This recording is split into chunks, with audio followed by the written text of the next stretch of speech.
A minha arte me levou para todos os lugares que eu queria ter ido. Eu acho que ainda vai levar para muitos outros, maiores ainda, melhores ainda.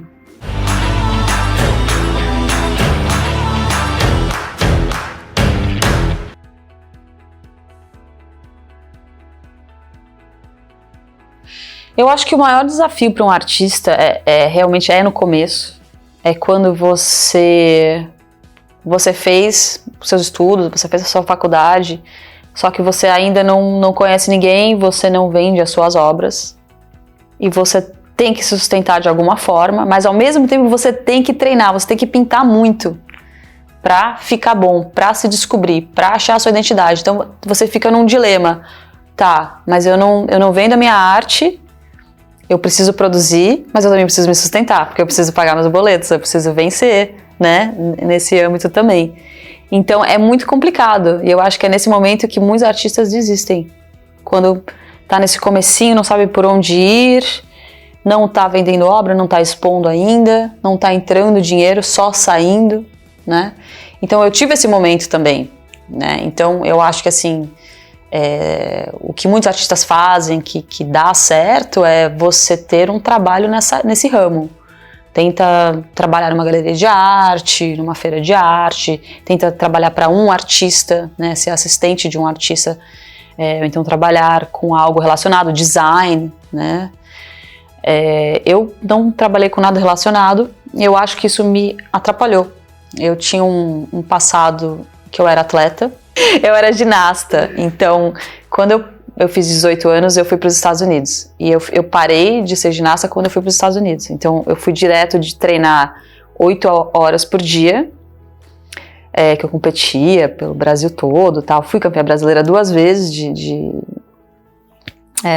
pelo São Paulo Futebol Clube. E, então, eu tinha esse passado de atleta, e eu fui para Los Angeles, eu estava estudando, eu sabia que eu tinha que me sustentar a partir do momento, né?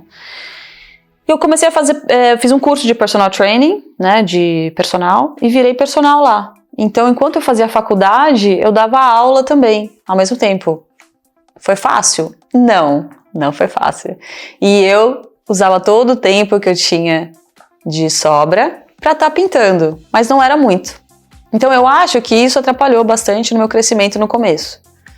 Eu acho que eu fiquei um pouco empacada ali, né, porque eu tinha que trabalhar, enfim, mas aos pouquinhos eu fui dando os meus passos e fui conseguindo crescer, né, o suficiente para fazer só isso, para ser só artista plástica. Tem que ter paciência.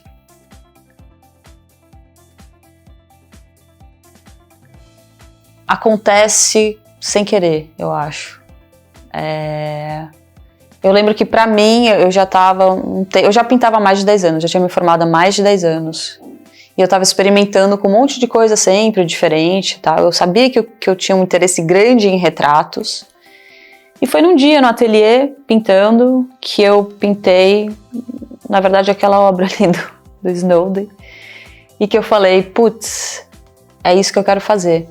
Mas aconteceu sem querer, através de experimento. E se eu pintasse com a espátula ao invés de ficar usando só o pincel? E aí eu falei, nossa, gostei, é isso aí, é isso que eu quero fazer. E é um momento mágico, um momento de tipo eureka, entendeu? Que você fala, Aí você fala, é isso! E daí você continua, e você continua, e você continua, e vai indo, eu acho que o meu estilo ainda vai mudar bastante, né? Eu acho que o ideal é mudar.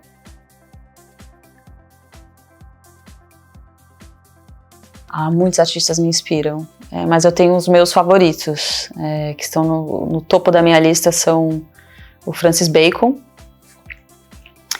que é um artista britânico, né? Ele tem um trabalho bem forte, bem colorido, um pouco dark, assim, né? Ele experimentou muito com o retrato, com o representativo, né? E ele criou um estilo muito único, né? Ele meio que inverteu, ele colocou as cores neutras no rosto, no retrato, e ele colocou as cores brilhantes atrás, né? Nas obras dele, mas de alguma forma funciona. elas são meio macabras, às vezes até algumas pessoas acham pesadas, mas para mim é o perfeito retrato do ser humano. O ser humano é cheio de defeitos, às vezes é quebrado, é nojento, é feio e ao mesmo tempo é lindo. Então por isso que eu amo Francis Bacon. Outro artista que eu adoro é o Lucian Freud, que era amigo do Francis Bacon, também britânico, eles viveram na mesma época, em Londres. E o Lucian Freud, ele é um retratista maravilhoso, trabalha com óleos, tem um domínio perfeito de cores, ele usa muitas cores pastéis, tons pastéis, então ele consegue reproduzir a pele humana de uma forma absurda, assim, eu nunca vi ninguém pintar como ele o rosto humano, a pele humana, né? E ele faz, eu me inspiro um pouco nele, essa coisa das pinceladas soltas, só que ele não usa essas cores bem coloridas como eu, ele usa as cores mais neutras, né? Mas conforme ele foi envelhecendo, ele começou a usar mais e mais, parece que ele ficou mais, focado em atingir a perfeição. O que acontece é que os retratos dele começam a ficar quase esculturais. Tipo, você vê uma camada gigante, de muitas camadas de tinta, assim, né? Eu fui em várias exposições dele e vi ao vivo as obras, então é impressionante. Assim, você vê de pertinho, assim, você vê todas as camadas. Ele devia gastar muito tempo em cada obra, meses e meses, às vezes anos e anos, mas o trabalho dele é bem legal, bem fascinante. Eu amo Matisse. Eu acho que de todos os que eu falei até agora, o Matisse é o que eu mais me identifico. Pelo fato dele usar as cores como eu uso, de forma não tradicional, né? E cores bem brilhantes, bem vivas, né? O Matisse, que era francês, é o pintor dos pintores, né? Acho que todos os pintores gostam dele. Ele foi o precursor do estilo fauvismo, né? E fauve, de fauvismo, vem de fera em francês, né? Então a história diz que ele organizou uma exposição com alguns artistas que tinham estilo, que estavam indo nessa linha dele, né? De pintar como você sente, não como você vê, né? De tentar expressar o que você quer dizer pelas emoções que as cores transmitem, pelas emoções dos traços, não pela perfeição, pelo realismo. Daí parece que eles fizeram essa exposição e um crítico de arte entrou na sala, olhou e falou: tipo, bestas, tipo, parecem bestas, de tão feio que ele achou, né? E daí virou o fauvismo, né? Que é um estilo que ele começou.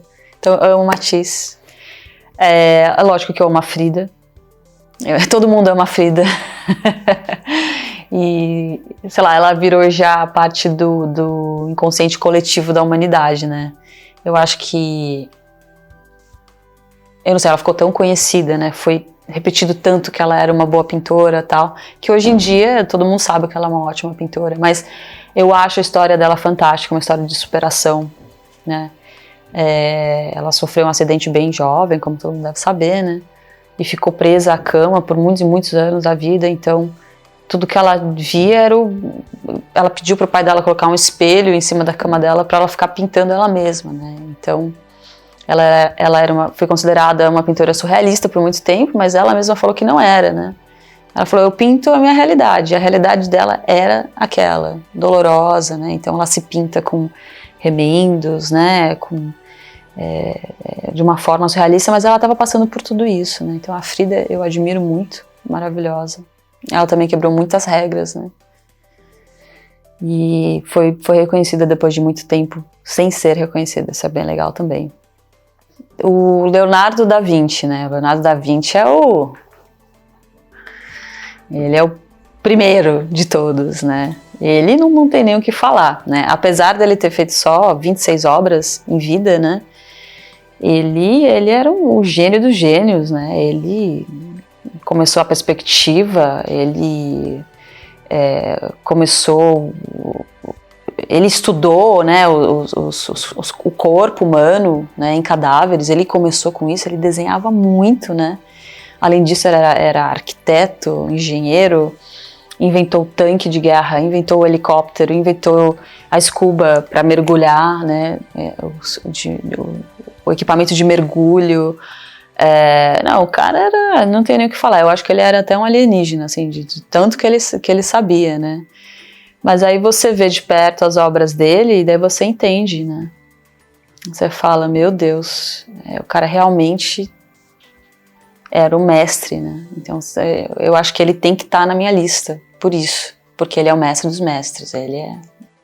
Ups, não pode falar palavrão.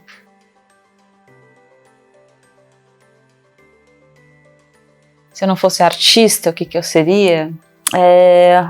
Eu nunca tive um plano B, não. Porque tinha que acontecer. Mas se eu não fosse artista hoje, antigamente eu pensei em, tipo, talvez ser arquiteta, publicitária, política, pensei em entrar pra política, mas nossa, dá preguiça, né? Então, mas hoje em dia, se eu não fosse artista, o que eu seria, cara? Não sei. Cara, porque eu não sei. Não consigo pensar.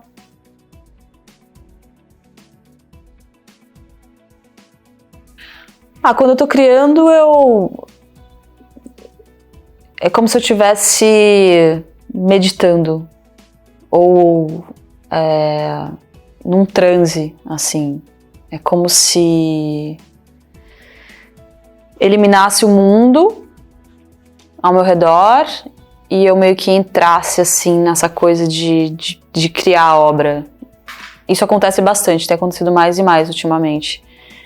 É como se eu estivesse focada 100%. Mesmo se alguém fala comigo, eu fico Tipo, se alguém me liga, sabe, eu falo, tudo bem. Você tá bem, Milena? Não, tô ótimo. Tô pintando, mas tipo, você tá meio que numa outra frequência, assim, é uma coisa que eu não sei nem explicar direito o que é. E quando eu entrego a obra, é uma satisfação muito grande eu ver a alegria nos olhos da pessoa que recebeu a obra. Às vezes as pessoas recebem pelo correio e me mandam vídeo. Muitas vezes as pessoas choram, se emocionam, choram de verdade, tipo, falam, meu Deus, que coisa linda. Isso é muito gratificante, né? Eu acho que faz tudo valer a pena. Tudo que eu vivi até aqui vale a pena.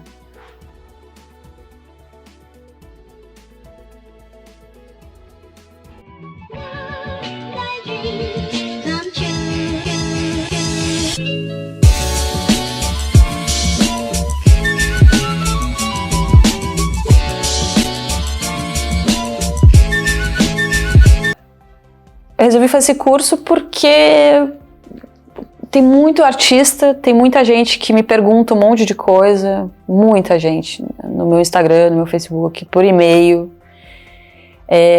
porque eu acho que é uma técnica que eu desenvolvi há muito tempo, né, que eu comecei a desenvolver há muito tempo e chegou num ponto que assim, tem um monte de gente que tenta fazer igual, então eu falei, por que não abrir, né, o making of de como se faz uma obra assim, né, para as pessoas utilizarem e eu não quero que façam igual a mim, né, mas que talvez se inspirem e que usem o conhecimento que eu adquiri durante esse tempo todo para melhorar o seu fazer, né, a sua criação.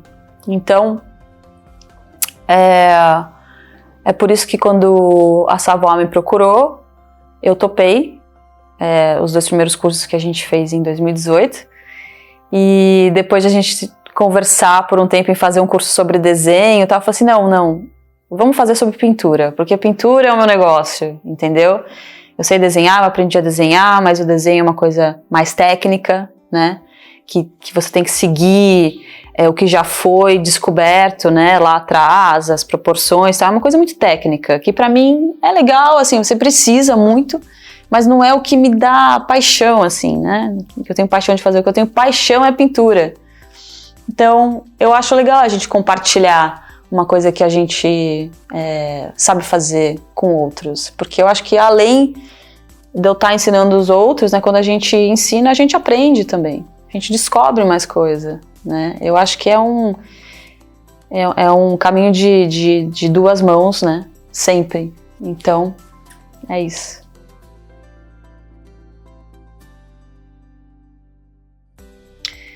Uma coisa que eu queria falar, gente, é que muitas pessoas me mandam muitas perguntas, né, sobre o meu trabalho, através do Instagram, do Facebook, por e-mail e tal. E eu respondo bastante, né, gente, só que muitas vezes eu não tenho tempo para responder, né. Sinceramente, eu queria falar individualmente com todo mundo, mas não dá tempo, né, porque eu tenho muita coisa para fazer, eu tô super ocupada sempre.